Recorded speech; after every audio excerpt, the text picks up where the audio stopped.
shit. So last week there was a big fall in Bitcoin, and Bitcoin is down about 30% this year so far. At least I think it peaked at 125,000, and it hit 60,000 last week. Now the best reason I could find out for it was a Hong Kong fund who trades options were liquidating their options position, and they actually made a lot of money off it. So they pushed the price down. So talking about portfolio construction, the S&P had about 3% sell off at the same time, and I'd say a lot of day traders probably got, pretty much they were in very, very high volatile stocks. So if you're constructing a portfolio, what do you think of the day trading versus any other type of trading? Well, day trading is, I'd almost say it's like gambling sometimes. It's, you take the punt on something, you're hoping for a quick reaction. You're hoping to make a couple of bucks in that day. It's not long-term trading. It's very different. What do you think of that? Well, I think if you have a system, if you don't have a system, I think you're in trouble. Because then I think you're right. You're kind of punting, and you're kind of, you might be on the right side of something. For example, let's say Nvidia, and it's going up and up and up, and you think, oh wow, look at me, I'm buying it all the time and making money, and it's easy to trade. But I think if you don't have a system that's kind of transferable across quite a few different areas, then I think you really are punting, really. Yeah, and you get burnt in the long run. Yeah, I think you're right there. That stat you mentioned before, that 80% of day traders lose money. I think that covers it. Sorry. Again, just not to come across here, John, but I'm not sure if it's 80% of day traders, but I think it's those people that open accounts. 80% of, like, say, for example, Gero or IBK or Interactive Brokers. I think 80% of or 85% maybe of people will lose money. And I'm not sure if it's all their money, but they'll lose money because if you don't have a system, yeah, you can panic your way out of trades. The interesting thing about that is all the indexes are up in the last 5 years. They're up significantly as well. So if you think about, if you just put your money into something, leave it there, you would have made money. But somehow 80% of people who have been playing with the market have actually lost money. So they're obviously doing something wrong. Yeah. Maybe it's they think they have a system and they think, I'm making money. It's brilliant, I'm a genius. And then they give it all back in a day. IG has written up on their front page that 79% of clients lose money. Oh, 79. Okay, good. Trading CFDs and spread betting. So why do you think that happens? Is it the gambling mentality takes over for people with no experience of trading? I don't think so. I think people overestimate what they're doing and they don't really understand it. To trade the market, if you're in and out constantly every day, it's costing you money. If you may have to pay 0.5% fees. So if for example you trade once a week, it costs you 0.5% to buy a stock, 0.5% to sell a stock, you're going to lose 50% of your money over the year. And that's just trading once a week. If you're trading every day, your fees for the year are going to equal to what your account is. So it's very hard to make money if you keep chopping and changing. But you're making the assumption the market stands still. So if you're making 2% per trade over the 52 weeks, minus as you say, the 50% of money crossing bid-ask spreads or the costs, but you're making the assumption no one's making money. I'm making the assumption everyone's breaking even on their trades. Yeah, but see, I think you're right there. If you make the assumption that you make 2% on every trade, well, then let's all trade, right? But I think you're right. Even if you're 60% up, on your trades, you're still gonna, if you overtraded, you're gonna get back money and fees. And again, you got to remember as well. A lot of the time, the market doesn't actually make sense. There can be news out there, and the market can move in the exact opposite direction for whatever reason. The market, stocks and shares, at the end of the day, are supply and demand. Amazon could have great news. You could think that's amazing news. Ryanair could have great news. But if there's somebody out there who's waiting in the wings to sell it, and they're going to sell into that good news, they'll push it down. So maybe your analysis of what's going on is correct, but the outcome is the opposite of what you think. And that's the problem with short-term trading. So is that where the time aspect comes in? So instead of to leverage it, just explain what leverage is for those that don't understand. Okay, leveraging is when you have, say, 10 grand in your account and you're buying 20 grand's worth of shares. Or you're doing it on leverage. So you're magnifying your wins and your losses. And you do that through CFDs, through multiple different ways of doing it. You can do it through options. It changes things. It changes from investing to gambling once you start doing that. I remember from the 2008 crisis, meeting a person at dinner, and they were up, I think, €1.5 million trading CFDs. Wow. And they thought they were trading gods, and, they were brilliant at what they do. It wasn't their business, and yet the market just went up. So it's very hard to go wrong when the market's just going up. And so they were leveraged up to the proverbials. I think their initial trade was, or their initial deposit was 200,000. So they were up about 1.3 million. And I said to them, just with somebody with a bit of experience, I said, would you not just sell maybe 400,000 of it? So at least worst case, you've made 200,000. You've got your 200,000 back, and you can let the rest ride, but they wouldn't. They said no, that this thing is going higher. And anyway, lo and behold, 2 years later, a year later, I met them at dinner, and they looked at me, knowing damn well.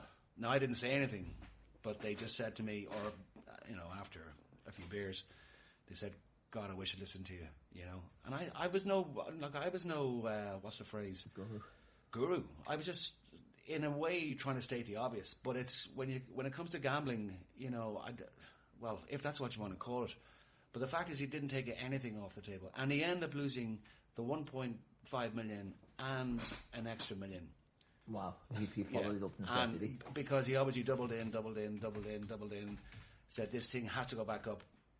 So from a situation where he could have got his 200 grand back and an extra 200, but he went from 1.5 up to 1 million down.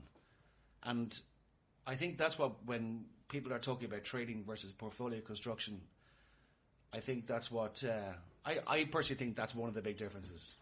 Okay. Well, I'd like to bring in an example of Sean Quinn. Sean Quinn, really successful businessman. He was in cement. He's a builder. He knew what he was doing. He was absolutely one of the richest people in the country. And then he took a punt on a company called Anglo-Irish Bank. And again, where he got the idea to invest in the bank at the height of the building boom, I'm not sure. But I would bet any money that he didn't spend more than a few hours in chats with different brokers and researching himself. And then he gambles every cent he's made in his whole life in it. Do you not think the bank tried to encourage him because they knew, like that bank, I hesitate to use the word Ponzi scheme, but I know somebody that did work for it, and the attitude was, if your salary was not 5% of your loans with the bank, you're a loser. Yeah, I remember that actually. Yeah, I remember hearing stories like that as well. Which actually worked very well for no, I knew a couple of people working there, and they were all high in the hog, and again, not being a leverage player, you kind of feel maybe there is magic there, but then as you notice, things turn around pretty quickly. And what happened to them in the end? Well, they're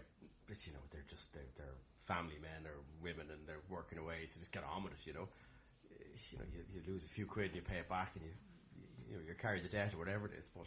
But they wouldn't have been like your story where you're talking this kind of millionaire guy who came from nowhere. Yeah. No, they're people that that think they can make more out of thin air or free money, and as you said, they were encouraged to do it. So yeah, I think if we come back to Sean Quinn again, I think if we can notice something about what he did, again, he spent years and years studying his business, knowing his business inside out. Every investment he did in his business, I'm sure he scrutinized. People scrutinized for him. He'd meet the people he's doing deals with, but then from nowhere he invests billions in this random bank. I mean, it's madness. Without the expertise, how many conversations did he have? It's like he got caught up in the hype, thinking, I can double my cash with this, and there was nobody telling him different. Yeah, but sorry, just on that, I'm not sure of the answer here, but would he have been connected with the bank guy in terms of loans and having his banking and business banking with them? and then you have conversations with them, and they go, "Hey, well, why don't you fire on in here? Look at us, we're all making loads of money." So well, wasn't it the concept of CFDs? That was the big thing. It was, and people say CFDs now. CFD stands for contract for difference, and people call them complex instruments. They're not complex. They're just all they are is a replication of what the share price does. But you could have one share, and you can have 100 CFDs based on the back of that share.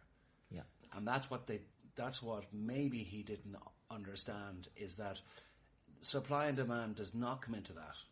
If you have a product that's 100 times the underlying product, then the underlying product supply and demand does not come into it. Yeah, it's like there's a huge incentive for the other side to manipulate the price, to squeeze it against you for something to happen. So yeah, in that situation, he just got caught out. He's playing a game he didn't understand, I guess. I think it's unfair to say he didn't understand. I think he might have understood what the concept of CFDs were, but surely somebody would have said to him, actually no, I think he did get it. Yeah. And I just think that he traded them thinking, he was an incredibly wealthy man. He seemed a very down-to-earth guy, but he just, it just could have been caught up in the whole thing of, I am Mr. Construction Ireland, and I now own 15% of the CFDs of a bank, which is incredibly highly leveraged. And I believe we're doing deals, at 2 a.m. They were famous for the handshake. The handshake was, deal done, There was no checking back, not checking your background, but it was just, they were just giving money left, right and centre. I wouldn't say it was a Ponzi scheme, but I think there came a stage where Anglo said, okay, this is not working, but we have to keep going. we can't stop here. And I think they didn't tell Sean Quinn that. And I could be wrong. I'm going to say allegedly. Yeah, I mean, they were probably under pressure to get buyers for their shares to prop it up to get money into the bank, and he would have been a good candidate for that, I guess. Again, with the cash balances and other banks, I'm sure, are willing to fund them as well at that stage. So going back to portfolio construction, how the hell do you avoid stuff like that? Then it's something which you don't really. As a punter, you're out there and you're saying, okay, I'm going to buy Anglo-Irish Bank shares as my pension. I don't know what's going on inside the bank. Is there a way, are you better off just buying, 10 banks and just in case one goes bust, or are you? Well, normally most people seem to think that the right amount of stocks to hold, 20 plus, you're covered if you've got 20 plus. One goes bad, dividends from the other ones will cover it. It's usually not a problem. To start with, you want your money in the market. You don't want it sitting there losing to inflation.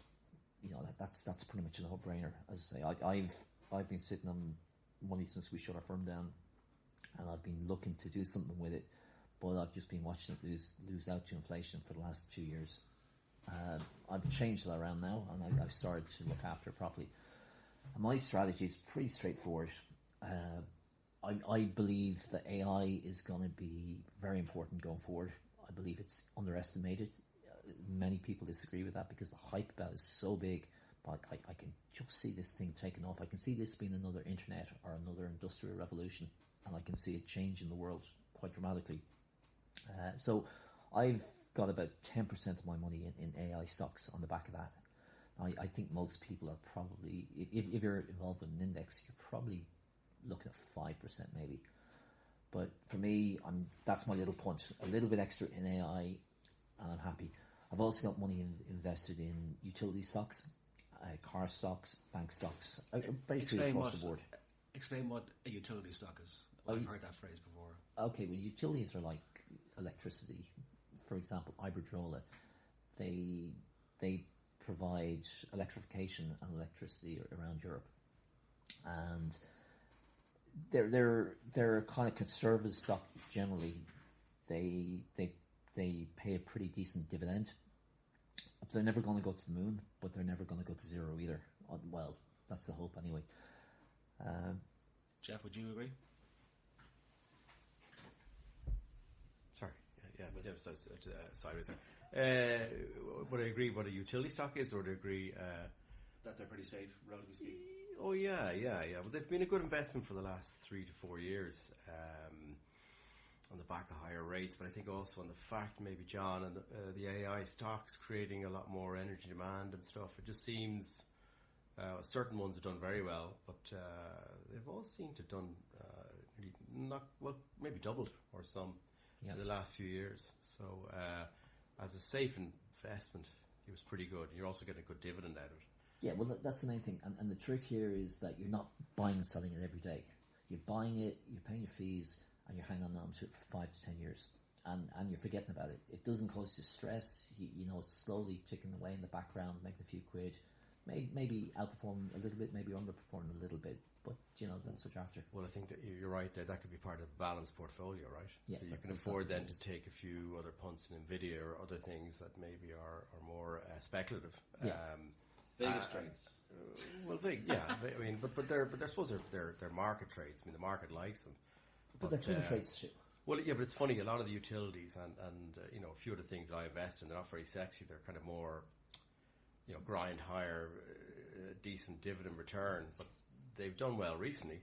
But and what happens to those stocks when the market reverses? They just take a small hit, do they? Or they just come down with the market and that's it? Well, it depends how aggressive it is. I mean, if you look at COVID, I mean, they sort of hit every sector, you know, and then they rallied a lot of the tech stuff, thinking that COVID could be a long-term issue. And it took a long time for the banks and even, say, utilities, insurance companies and all to recover. So I think, you know, if you're looking at the overall market or you're looking at market sectors, that's a kind of a separate sort of conversation. But that's why the balanced portfolio would give you, you know, it should in an overall market sell-off. If certain sectors recover quicker, if you're balanced in your portfolio, you're not going to get crippled by just being in a few stocks. There's a thing in the markets called beta, stocks beta. Stocks beta is how much the stock moves relative to the market. So if the market on average moves 10% and the stock's beta is 1, it should move about 10% too. Whereas if the stock's beta is 0.5, the stock should only move 5%. Are you sure it's not alpha? Alpha is overachievement. Beta is actually movement relative to the market. Oh, sorry. Okay. So a stock with a higher alpha will outperform the stock market. Well, a beta stock will follow the market. Well, no. Alpha is overperformance. Everybody wants to achieve alpha. You buy a stock with a 1 beta, which should in theory move equal to the market. But if you've done some analysis, you say, well, actually this stock is a little hidden gem. There's a few little tricks in here that are going to make it outperform. And that stock outperforms the market by 2%. That extra 2% is called alpha. Right. So alpha is a stock's movement over its beta relative to the market. Like an hour and a half. Did it? So Jim Coxstein was just asking, what's the difference between buying a share? Because he said that if you've bought an index any time in history, it's always higher than the time that you bought it, even at the height of a market. It's always higher now. So time is the variable that makes the indices money. But will you just explain, Jeff, what the difference between an index and a share, or like what is an index? When you hear about the S&P or the FTSE. Jesus. Yeah, so I suppose in its basic sense, if you buy a share of a company, you know, you're buying into that company. So let's say it's Ryanair or BNP or, you know, Bank of Ireland. You know, if you buy a share of that company, you're a part owner in that company. An index is made up of a basket of stocks, which could be, for example, countrywide index. It could be a specific sectorial index. And you might have anywhere from, let's say, I don't know, 10 to maybe 1,500 stocks in that index. And then that index is obviously a lot of movement in the index. It tends to be weighted, so it's kind of more balanced a lot of the times. And sometimes the index can be more, what would you say, sector driven. So you could have more of a technology index. I'm not sure if that makes sense. So basically, if you buy into an index, you're not going to get railroaded by some bad news in a specific stock, you know, because you've got 100 stocks, for example, in there, and therefore, you know, any bad news in one stock makes no impact really on the overall index. Whereas if you have your money in one stock, yeah, you can make a lot of money, but you can also lose a lot of money. So it's a way of, I suppose, balancing out risk. You know. Yeah, it's a good way of being in the market, but not having stock-specific risk. So you're exposed to the overall movements of the market, but you're not subject to the volatility of a single stock, which is usually quite a bit higher than the overall market volatility. So your returns are not going to be as potentially high, but they're also not going to be as potentially low. You're just going to get the average of all stocks. Yeah, sorry, just on that as well. Like, so in one of my accounts, I have an index which I'm kind of fond of, and then like John was saying earlier on, like using maybe utility as a baseline stock, and then buying some AI stocks above it. So I would use the index as a lot of my base investment, and then maybe buy and sell shares around that. You know, that would create more risk in the portfolio marginally. But you still have you still have the market going up, and you're still making a return on the index invest. So if you have, say you have €1,000, and you don't do this as your job, so to speak. So say you're working for an accountancy firm or something. Are you just better off putting 1,000 into the index and just close your eyes and think of England, and I'll talk to you in 20 years? Like, is that the theory behind an index? Yeah, it kind of is actually. It's very straightforward. There are different kinds of indexes as well, though. Different indexes, for example, like the NASDAQ represents technology. So again, if you think technology is going to actually explode and it's going to get really more important than it already is, then that's the one to go for. But you have to bear in mind that these indexes are already heavily overpriced relative to the other indices. You know, there's already the assumption in the pricing that they're going to go to the moon. For you to make extra money on that index, they got to go to the stars, not just the moon. Yeah, I suppose though you're dead right there, but I suppose a lot of the momentum is going to be in those, because a lot of people think that's where you make your money, and that's where the money's flowing into. So you're probably safe enough, but that's, I suppose, where I'd be buying more defensive stuff.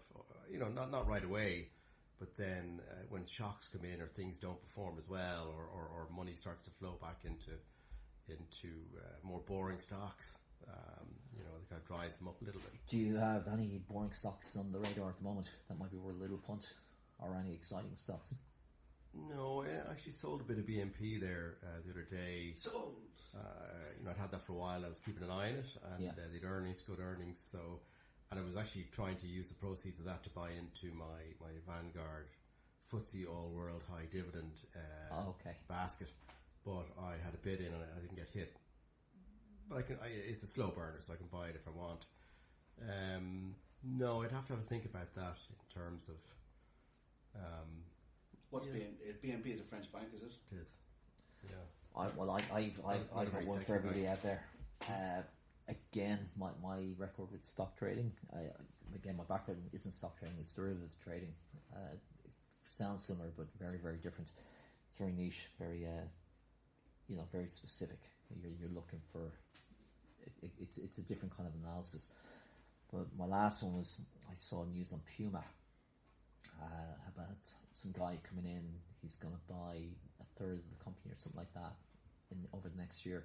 And he's paying a price of 35, 36 for it, and it's trading 21, 22. Jeff tells me it's 35. So I think, well, if he's buying a third of the company for that, he must. This guy's an expert. He must value it quite highly. Now on this news, the stock jumped up to about $26, $27, and it looked like it was cheap at that stage. Luckily, I couldn't get to my account in time to buy those prices, because within the next 2 days, it came all the way back down to $22. So I know some traders, professionals, they wait for a stock to behave like that, and they jump on board, because their theory is, if everyone's thinking like you, there's always going to be more buyers than sellers, so the thing's going to go up. So instead of trading against a stock like that, they would buy at that level that you're talking about, and then just put it to bed for a couple of years. That's exactly it, and that stock could potentially be quite nice. And if the guy is buying at the price of 35, it's a Chinese company, actually, a large Chinese sports company, who are hoping to leverage up their name. If they're correct, and that is the value of the stock, then yeah, we're all going to be winners if we buy that stock. But these stocks have been trending lower for a reason for quite a while, for quite a few number of years. That doesn't make sense, does it? For a number of years, and there's a reason for it. You know, the internet is taking over.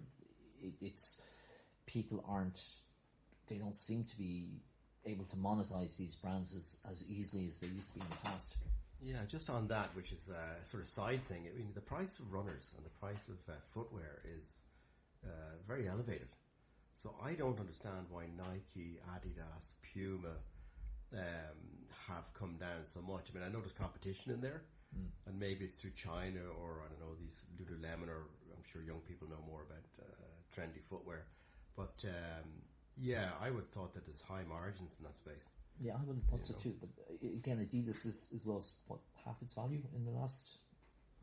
yeah, it's down a bit. No, I don't know. It's more Nike. Nike got hit very hard. Oh, is it Nike? Okay. Yeah. You say lost half its value. How, in God's name, do you figure out the value? Oh, the value of the stock is the price it's trading at the moment. That's it, black and white. Nobody really knows. You know, is Adidas worth £1 billion? Tesla, great example. Is Tesla worth £1 trillion? Is Tesla worth £1 billion? Is Tesla worth nothing? Who knows? I mean, really, who knows? It's basically what people are willing to pay for something. You know, some of these stocks have such a huge expectation built into them, or some of these stocks have got such negative sentiment that their price can vary massively relative to their earnings. You know, how much they actually produce and how much they actually earn as a stock. So it's stock price is market sentiment. That's what it is. Well, yeah, when people buy Tesla, okay, and I think it's one of the most heavily shorted stock, which means people were short selling, hoping the price would drop. They got taken to the cleaners because it just went up and up and up. So you're not buying any values here. You're just buying, as you say, sentiment. Everyone just thinks it's great. Everyone thinks that Musk is great, business-wise. Let's not go anywhere else. But so you just jump on board. And is it about having the balls to do that? Just to say, well, if this thing has gone up 100%, I'm still going to buy it, you know, and hopefully it'll go up 1,000%. Well, again, then you're into a different realm. You're not investing anymore. You're punting on a personality. You're thinking, well, this guy has got the personality. Everyone else is getting in the back of it. It's you're kind of swinging away from an investment at that stage. If you had done it, I would never have ever dreamed of buying Tesla shares in the last 5 years, because I look at how much money they earn, say, compared to Volvo, or how many cars they actually produce, and I think, wow. But you've been wrong. 100% wrong. And I was wrong on Facebook. I thought Facebook, oh my God, what it does, you know, let the people. Social media, just yeah. make some more noise with your chair there, will you? Perfect. Yeah. No, you just have to distract from the Facebook thing, yeah. Yeah, no, Facebook is one of the ones I was thinking, oh my God, that is the greatest dud in the history of the world. But again, I didn't understand what Facebook was. Facebook is not is not a connecting people company. Facebook is a data gathering company and selling on of data to other companies and monetizing it. I didn't understand it back then. So now I think Facebook is great, by the way. But unfortunately for me, I've missed out on those millions that I could have made in it by getting on. But then why'd you buy it now? Oh, that's a good point, Phil. Maybe because... because how can you tell when its top is? You know, you're saying it's a data gathering company. It's been going up and up and up. So I'm just saying that if you got it wrong, why not just jump in and buy it? Sorry, are you talking about Meta, or are you talking about... he was talking about Facebook. Yes, which is the same thing, yeah. Well, yeah, but I think, though, the one thing to look at there might be, you know, certainly, European sentiment towards social media for children or teenagers. You know, I think that could gather some pace. Obviously, it came out of Australia, and the Spanish were looking to do something too. So I think, you know, Meta might change their whole business model if they can't supply shit to kids and teenagers anymore. You know, so you know. I suppose, relatively speaking, that's a huge part of their market, right? Because it is a type of 10 to 24-year-old type product, is it? Would that be a true statement? Don't know. I don't know so much. I don't use them. So. Yeah, we see. There you go. So John doesn't use them. I don't use them. Do you use them? No. So there you go. So they're not targeting us. It's an under 50s one anyway. Then. Yeah. Well, no, actually, no. In fairness, though, I know people that are our age, and they do use Instagram and these things. And I'm like, what are you talking about? Yeah, the wormhole. Well, somebody sent me something on WhatsApp, and it was a link to some, and I opened it, and it was an Instagram thing. I'm like, what are you sending me this for? You know, like I'm not on that stuff. Like, but I'm not signing up to it. You know? But the problem is, 2 hours later, you're still on Instagram. They've got you. Once you're in there, you're flicking from one to another to another. Yeah, but I wouldn't go in there. Yeah, I don't go into that dark place. Yeah, I try to.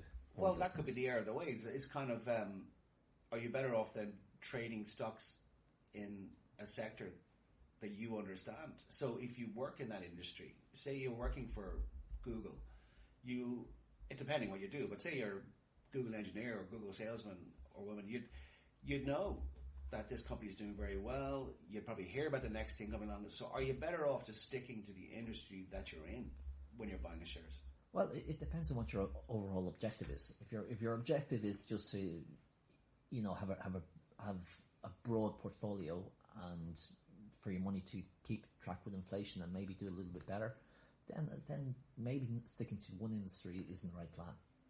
Because again, if you go back to the Anglo example, anybody, people are getting Anglo shares as part of the bonus, etc., and one guy actually I know worked there. He told me he actually sold his Anglo shares, and he was called in and said, "What are you doing selling your Anglo shares? You're part of the gang. You're part of the crew." Was he fired? He wasn't fired. He actually came to work for us, actually. Oh my God. Yeah, you actually know him. I won't mention his name here. But he actually came to work for us, and he was a very, very good trader.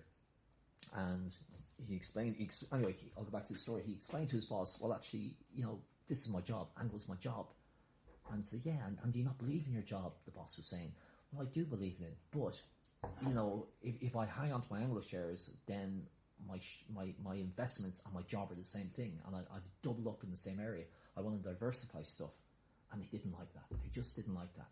They wanted. So you're saying that if you're working for Google or one of the giant companies like that, if you start trading not their own company shares, but say, shares in companies that are in the same sector, that you could be too blind to see what's going on because exactly. that's your job. But the thing is, it's almost like you're doubling down. Your investment is kind of your protection for the future. It's meant to be separate to your job. If your job goes south for whatever reason, the industry you're in starts to sink, you're likely to lose your job and your investment's going to go down at the same time. You're going to take a double hit. You want to diversify a bit. You want to spread it. Yeah, but not to come in there, John, but you were mentioning there, Phil, about should you invest in the business industry you're in, i.e. say you're an accountant and you're investing in accountancy firms, or you're in food production, you're investing in Kerry Group or whatever. But I think Warren Buffett has a thing, about if you're buying a farm and comparing that to buying stocks, would you just maybe blindly buy a farm outside of town and go, that's great, or would you look into maybe what the production yield is, where the location is, maybe which way the sun rises, all these different things. So if you are buying a share or shares, you have to look into the different nuances of that company.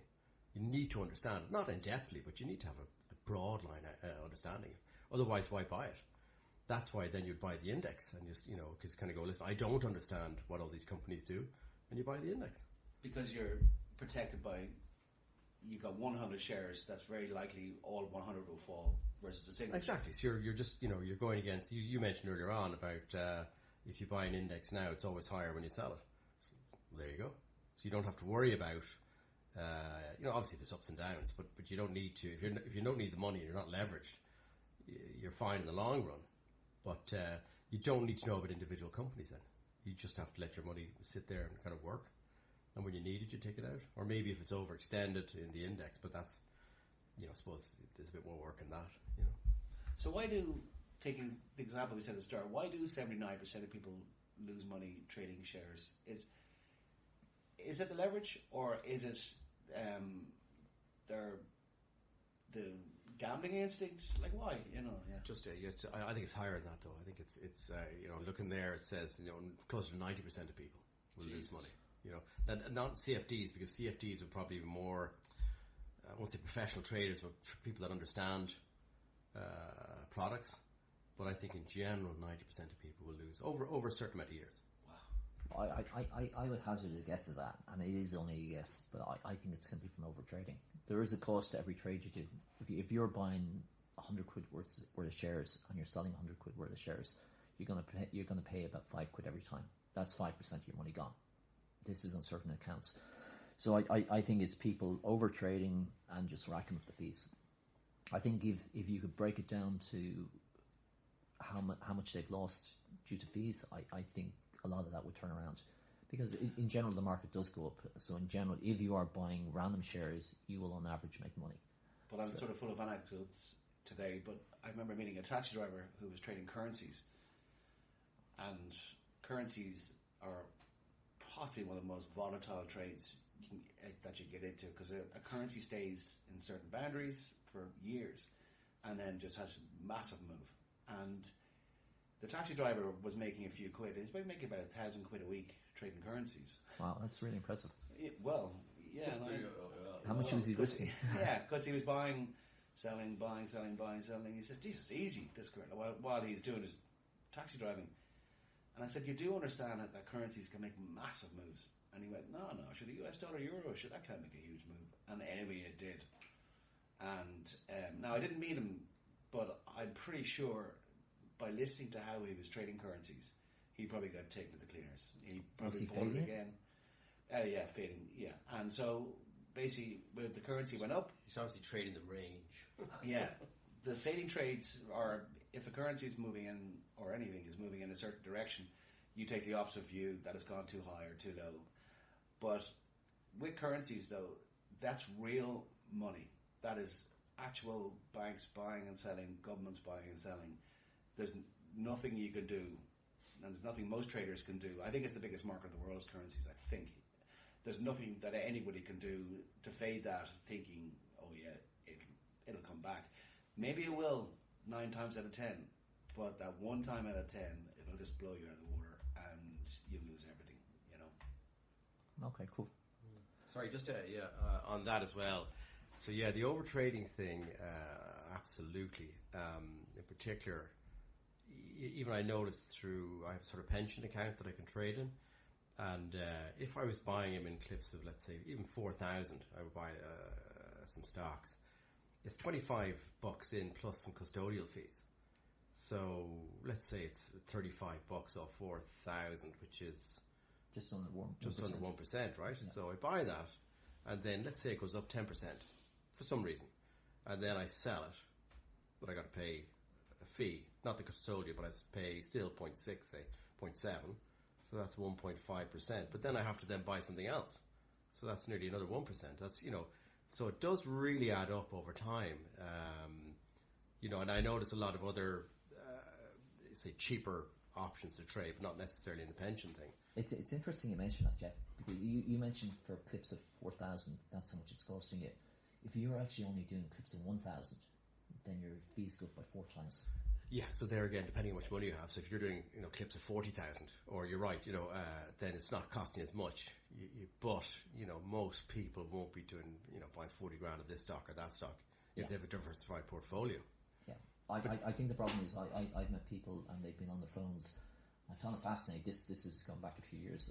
When they were trading currencies as well. They're trading Turkish lira, and they were buying 500 quid's worth, selling 500 quid's worth. And they're actually making money. It was moving that fast, and I was kind of wondering how much are the fees in this thing. And the fees I found out were actually quite high relative to the amount that was being traded. And the guy was telling me, "Yeah, I'm doing this, I'm doing that, I'm making good cash here." And again, I met him 6 months later, and there was no mention of the account. So it's great when it's working, but at the end of the day, the fees will kind of get you. But here's, I actually think so the fees will, but I actually think personally the main reason why so many people, retail clients, will lose the money is because they have access to all this trading right now, like gambling sites, they keep coming at you. So you said yourself, you could be just in the kitchen going, oh yeah, I'll buy some of that. I'll sell some of that. I'll buy some of that. Whereas if you go back to when we were kids, I can't remember in the States when I bought my first shares. I can't remember even where I bought them. But it would have bought Did you them. have to go into a bank? Well, I don't know if the internet was probably around. Did I set up an internet? I'd have to look into that. But you know what I mean? Even then I had shares back here and it was... But you used to phone up stockbrokers, didn't you? I mean... But there was the stockbrokers here that was cheaper. They're down in Kerry, Flexco, I think. Oh yeah, Flexco and Kerry, yeah. But I still didn't remember having to go in there one day and place an order and write and sign something. And I think it was AIB I was selling before your man Rusnak. And I went in and I think I did the trade there. I can't remember. But I wasn't at home kind of on the couch watching a match going, sold. Yeah. And that's a huge problem. Because, as you say, you're going to overtrade. It's going to be over fees. And you're going to think, oh yeah, somebody said that. I'm going to buy that. I mean, if you're not doing the analysis of it's just too easy. Do you remember the film The Wolf of Wall Street? With DiCaprio. Yeah, but his boss, when they're having the conversation and the cocaine lunch, he said the object is to keep the client in. That's all. Yeah. And never to let the client out. Always saying things get better. So you're just churning fees. And doesn't make a difference to you how the client does in the long run, as long as you keep him in and keep him churning fees. Yeah. Well, actually, Hank, that's interesting because in a couple of accounts that I have, I get sent emails from the company telling me, the most traded stock or how they're doing and they're performing, how the platform's changing, all this bullshit stuff. That makes me feel like I'm involved somewhere. Yeah. Bottom line, is my account up or down? Am I making money or losing money? Okay. That's the bottom line, so. I'd like to come back to actually something you just mentioned. Somebody said. Now, Somebody said. The somebody said statement. If somebody said, it means it's already out there. If somebody said Ryanair had great earnings, they came out 2 days ago, it's already out there. It's already 100% in the price. When Ryanair make their announcement, when AIB make their announcements, saying how they get on, etc., that information is picked apart within 2 seconds. And it's not picked apart by humans anymore, it's picked apart by machines. All these machines are the information is dropped into a machine and it's picked apart and they say, well, based on all that information, this is where the share price should be, and it shoots there straight away. So that information is already in the share. So I've seen stocks rise and fall by 10%. Usually what happens with news, especially for US stocks, it comes out after the close. So it comes out after 9 p.m. our time. And I've seen a stock move 14% in a millisecond. Yeah. And it's like, now back in the old days, for a stock to move 14%, it would take at least 15 minutes, at least. But now it's a millisecond. Yeah, it's all hooked into computers. And again, on a professional Bloomberg or Reuters or whatever, you can link certain statements, certain results into your trading machine, and you only need to see the trades that fast. And you will actually calculate. You will give your information to the algorithm and say, if this happens, then do this. If this happens, then do this. If the number is in this range, buy up to this price or sell that to this price. All that's in there. If you're trading that news and you're a big bank and it goes up 14%, would the big bank not just be better taking their time trying to get people to sell into them as the stock is rising? Whereas if you just go up, if you go from say 100 to 114 and you mightn't buy any shares going up, but it goes to 114, are you not just better off buying 101s, 102s, 103s because you know you're pushing it up to 114? Well, the problem nowadays is there's so many people trying to do that, and so many of these banks and trading desks are competing with each other. They all feel that yes, this price has gone to 114, but Jimmy down the road or Bobby up the road is trying to get there as well. So we have to balance out how much the stock we can get on before 114s, relative to everybody else, and if we get 100 lots of it, it's no good to us. So maybe if we jump to 110s, we can get our 1,000 lots on straight away, and we'll take the last 4 points for ourselves. If we peck away at it, these other guys, our competition, is going to get there before us. So it's like everybody's driving the price towards a certain area, and it's fast. It's I think in a liquid, tradable market, fill scenario can hold. You'll have activity. But I think the market is so technically illiquid. There's so many shares trade. Yeah. But reality is there's so many big institutions just go bang, there you go. It's, I think that's part of the problem. But so just coming back to the earnings thing as well, you see, as I mentioned earlier on, BNP, I'm long that, and I was watching it go up and up and up and up and up and up. And I was like, oh, that's very interesting. And I watched, and the earnings were on the 4th of Feb, and did I sell it right before the earnings or right after? I think I actually sold it before the earnings. And it popped slightly on the earnings. But they were right? Yeah, but it's not, the thing is that the earnings were good. But that's, it's like they built that into it. And they'd be, the earnings are good. It was too late then. Now's the time to maybe stay out. Because, let it do its own thing. Let the bad news come back in again, then they'll drive it down a bit and then get back in. Is part of the trading game then by the big banks to manipulate the small people in the shares? No, I don't think manipulate's the right word. They have a strong feeling of where a stock should go, and they're getting it there as quickly as they can, or in the most profitable way they can.